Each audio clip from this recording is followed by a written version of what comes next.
From Batangas, bumiyahe ako dito sa Sbarro Market Taguig. Ito lang kasi yung pinakamalapit na branch ng Sbarro na nahanap ko.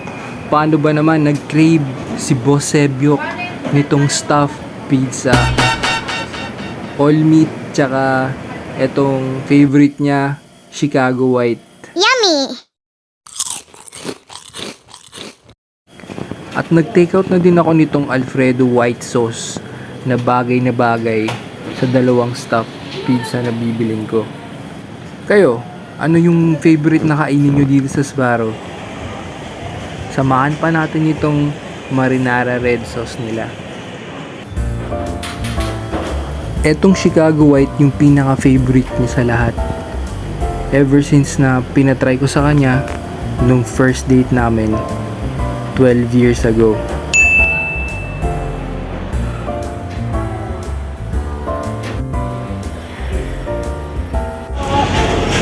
Thank you. Ate, shout out.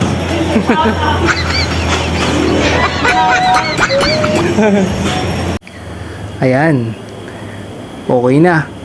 Sigurado, craving satisfied sila ni baby number 3 dito. So yun na, nabili ko na yung lihimo dito. Sbarro. Ito na. Enjoy. Ayan, pabalik na ako ulit ng Batangas. Kahit gaano kalayo, lalakbayin natin yan. Basta masunod lang yung lihi niya. Yung lihi ni Boss Sebyok. At nakauwi na nga ako sa bahay. Agad naming pinagsaluhan yung mga tinake out ko. At nag-food trip din ang dalawang baby squids. At nawala yung pagod ko sa biyahe nung nakita ko yung mga ngiti niya. Solved. Crazy satisfied sila ni Bebe number 3. I love you. Maraming salamat po sa panonood ng episode na ito.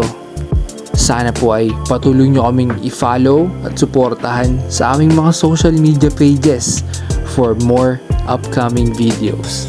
Salamat po.